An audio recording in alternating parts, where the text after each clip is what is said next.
नमस्कार, फाइटर समाचार में आपका स्वागत है। पेश आज 4 फरवरी शाम 4 बजे राजस्थान की खास खबरें। राजस्थान में होलिका दहन के दिन छात्र सीबीएसई की बोर्ड परीक्षाएं देने जाएंगे। सीबीएसई की ओर से जारी परीक्षा कैलेंडर में 2 मार्च को भी परीक्षा तारीख रखी गई है। इससे राज्य के करीब 10 लाख से अधिक बच्चों के सामने संकट पैदा हो गया है। राज्य में होली और धुलंडी 2 और 3 मार्च को मनाई जा रही है, जबकि केंद्र सरकार की ओर से 3 और 4 मार्च को होली और धुलंडी की छुट्टी रखी गई है। इस आधार पर सीबीएसई ने 2 मार्च को 10वीं और 12वीं बोर्ड परीक्षा रखी है। अभिभावकों का तर्क है कि हजारों बच्चे शहरों में पढ़ाई कर रहे हैं, ऐसे में वे होली को घर नहीं जा पाएंगे। ज्योतिषियों के अनुसार 2 मार्च को पूर्णिमा तिथि शाम 5:56 से 3 मार्च शाम 5:08 तक रहेगी। प्रदोष काल में पूर्णिमा 2 मार्च को रहने के कारण होलिका दहन इसी दिन मध्य रात्रि बाद भद्रापुछ काल में किया जाएगा। अगले दिन 3 मार्च को धुलंडी का पर्व है। श्रीगंगानगर जिले में युवक की हत्या लव अफेयर में पत्नी ने प्रेमी से करवाई थी। प्रेमी और उसके साथियों ने युवक के बीच सड़क पर पीटा, इसके बाद उसकी हत्या कर दी। युवक का शव सड़क पर मिला था, उसके पास ही पत्नी बेहोश पड़ी थी। पुलिस ने घटना के 3 दिन बाद 23 वर्षीय पत्नी अर्जु उर्फ अंजलि, 25 वर्षीय उसके प्रेमी संजय उर्फ संजू निवासी जगदम्बा कॉलोनी श्रीगंगानगर, 20 वर्षीय रोहित उर्फ रॉकी निवासी सादुल शहर और 20 वर्षीय बादल उर्फ सिद्धार्थ निवासी जगदम्बा कॉलोनी को गिरफ्तार मामले का खुलासा किया। पत्नी ने पति की हत्या के बाद मोबाइल और झुमके देकर प्रेमी व उसके साथियों को मौके से भगा दिया, ताकि वारदात को लूटपाट का रूप दिया जा सके। एसपी अमृता दोहन ने बताया कि 30 जनवरी की रात को रावला थाना क्षेत्र के गांव 1 KLM में गुजरने वाली सड़क पर 27 वर्षीय आशीष कुमार की हत्या हुई थी।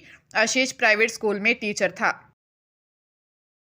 विधानसभा में पिछले वर्ष अक्टूबर में कफ सिरप से हुई बच्चों की मौत का मुद्दा गरमाया। बूंदी विधायक हरिमोहन शर्मा और नेता प्रतिपक्ष टीकाराम जूली ने सरकार से पूछा कि निःशुल्क दवा योजना के तहत वितरित सिरप में मौतें क्यों हुई और इसका क्या कार्रवाई की गई। चिकित्सा मंत्री गजेंद्र सिंह खीमसर ने सफाई देते हुए कहा कि बच्चों की मौत दवा की खराब गुणवत्ता से नहीं बल्कि ओवरडोज के कारण हुई थी। मंत्री के अनुसार माता पिता ने बड़ों को दी जाने वाली कोडीन युक्त दवा छोटे बच्चों को पिला दी थी। उन्होंने यह भी स्पष्ट किया कि यह सिरप सरकारी डॉक्टरों द्वारा प्रिस्क्राइब नहीं किया जा रहा था और दवा के सैंपल जांच में सही पाए गए हैं। विधानसभा अध्यक्ष वासुदेव देवनानी ने इस संवेदनशील मुद्दे पर विपक्ष को अलग से प्रस्ताव लाने की अनुमति दी। फर्जी दिव्यांगता प्रमाण पत्र बनवाकर राजस्थान लोक सेवा आयोग में बतौर स्टेनोग्राफर नौकरी करने वाले नागौर जिले के डेगाना स्थित जावा सिसोदिया निवासी अरुण शर्मा को पुलिस ने गिरफ्तार किया है। आरोपी ब्लाइंड लो विजन विकलांगता के आधार पर स्टेनो सीधी भर्ती परीक्षा 2018 में आवेदन कर चयनित होकर 2022 में आरपीएससी में बतौर स्टेनोग्राफर नियुक्त हुआ था। राज्य सरकार ने पिछले 5 सालों में सीधी भर्ती में नियुक्त कार्मिकों की शैक्षणिक पात्रता, सभी दस्तावेज, आवेदन के समय फोटो, हस्ताक्षर आदि की जांच के आदेश दिए थे। जांच में अरुण शर्मा का दिव्यांगता प्रमाण पत्र फर्जी पाया गया। सुप्रीम कोर्ट ने व्हाट्सएप की प्राइवेसी पॉलिसी को लेकर मेटा को कड़ी चेतावनी देते हुए कहा है कि विदेशी कंपनियां भारत में रहकर नागरिकों की निजता के साथ खिलवाड़ नहीं कर सकती। मुख्य न्यायाधीश सूर्यकांत की अध्यक्षता वाली पीठ ने सख्त लहजे में कहा कि यदि कंपनियां भारतीय संविधान और कानूनों का पालन नहीं कर सकती तो उन्हें देश छोड़ देना चाहिए। अदालत व्हाट्सएप पर प्रतिस्पर्धा आयोग द्वारा लगाए गए 213 करोड़ 14 लाख रुपए के जुर्माने के खिलाफ दायर अपील पर सुनवाई कर रही थी। जस्टिस सूर्यकांत ने पॉलिसी को जटिल भाषा को निजी जानकारी चुराने का सभ्य तरीका बताते हुए कहा कि एक आम नागरिक के लिए इन शर्तों को समझना असंभव है। कोर्ट ने व्हाट्सएप के बाजार में दबदबे और डेटा के व्यावसायिक उपयोग पर भी सवाल उठाए। इस मामले में कोर्ट 9 फरवरी को अंतरिम आदेश जारी करेगा। भरतपुर के जवाहरनगर में एक सेवानिवृत्त अधिकारी के साथ साइबर ठगों ने डिजिटल अरेस्ट के नाम पर अब तक की सबसे लंबी और खौफनाक ठगी को अंजाम दिया है। खुद को एनकाउंटर स्पेशलिस्ट आईपीएस और बेंगलोर पुलिस बताकर ठगों ने पीड़ित को लगभग 5.5 महीने तक मानसिक कैद में रखा और कुल 66,49,000 रुपये हड़प लिए। ठगों ने पीड़ित को इस कदर डराया था कि उसे रोजाना सुबह 10 से शाम 5 बजे तक ऑनलाइन निगरानी में रहता था और हर 3 घंटे में अपनी रिपोर्ट देनी होती थी। परिवार को बचाने के डर से पीड़ित ने किसी को कुछ नहीं बताया। और अपनी व पत्नी की पीएनबी और पोस्ट ऑफिस की करीब 66 लाख रुपए की एफडी तुड़वाकर ठगों के खातों में ट्रांसफर कर दी। ठग विश्वास जीतने के लिए सुप्रीम कोर्ट के फर्जी लेटर हेड पर रसीदें भी भेजते थे। एसपी दिगंत आनंद ने बताया कि एफआईआर दर्ज कर आरोपियों की तलाश के लिए विशेष टीम गठित कर दी गई है। केंद्रीय माध्यमिक शिक्षा बोर्ड कॉपियों के डिजिटल मूल्यांकन की दिशा में आगे बढ़ रहा है। इस बार 12वीं की उत्तर पुस्तिकाओं की ऑनलाइन जांच की तैयारी शुरू कर दी गई है। अजमेर सहित सभी रीजन में कंप्यूटर लैब और अन्य आवश्यक संसाधन जुटाए जा रहे हैं। बोर्ड की 10वीं और 12वीं परीक्षाएं 17 फरवरी से शुरू होंगी। इस वर्ष बोर्ड 12वीं की कॉपियों की डिजिटल जांच शुरू करने का इच्छुक है। इससे पारंपरिक तरीके से कॉपियों के डबल परीक्षकों तक पहुंचाने की व्यवस्था में बदलाव होगा। उल्लेखनीय है कि 2011-12 में 12वीं की अंग्रेजी विषय की कॉपियां ऑनलाइन जांची गई थी। बाद में यह प्रक्रिया बंद कर दी गई थी। विद्यार्थियों की कॉपियों को स्कैन कर डिजिटल फॉर्मेट में बदला जाएगा। परीक्षक कंप्यूटर स्क्रीन पर उत्तरों की जांच कर वही अंक दर्ज करेंगे। समान मार्किंग स्कीम लागू रहेगी।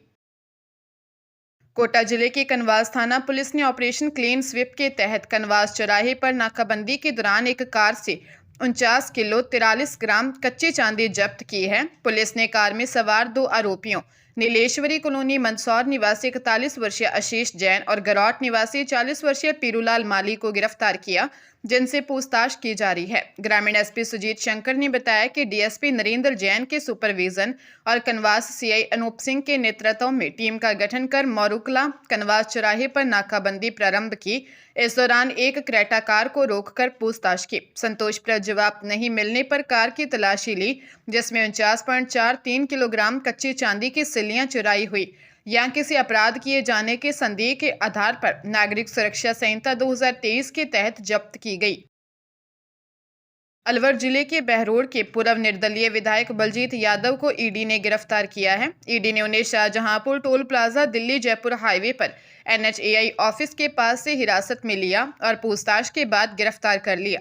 बलजीत यादव पर एमएलए फंड से 3 करोड़ रुपए से अधिक की राशि के दुरुपयोग और गबन का आरोप है। गबन क्रिकेट और बैडमिंटन किट खरीदने में हुआ, जिसमें सरकारी स्कूलों को घटिया खेल सामग्री आपूर्ति की गई।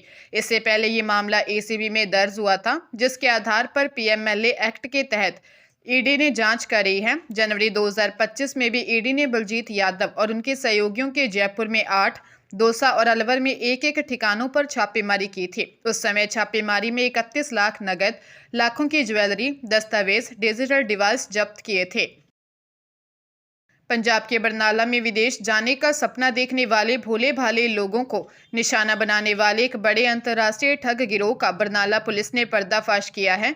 गिरोह का मास्टरमाइंड कोई और नहीं बल्कि मैक्सिको से डिपोर्ट होकर आया युवक मल सिंह है, जिसने विदेश में रहते हुए पाकिस्तान और दुबई के ठगों के साथ नेटवर्क तैयार कर लिया था। पुलिस ने मामले में फिरोजपुर निवासी 4 आरोपियों को गिरफ्तार किया है। डीएसपी सिटी सतवीर सिंह ने बताया कि गिरफ्तार आरोपियों की पहचान नवदीप सिंह उर्फ लवली, मलकीत उर्फ कित्तू, लखविंदर और सुखप्रीत सिंह के रूप में हुई हैं। सभी आरोपी जिला फिरोजपुर के निवासी हैं। ये आरोपी खुद को इमिग्रेशन एजेंट बताकर लोगों को विदेश भेजने का लालच देते थे।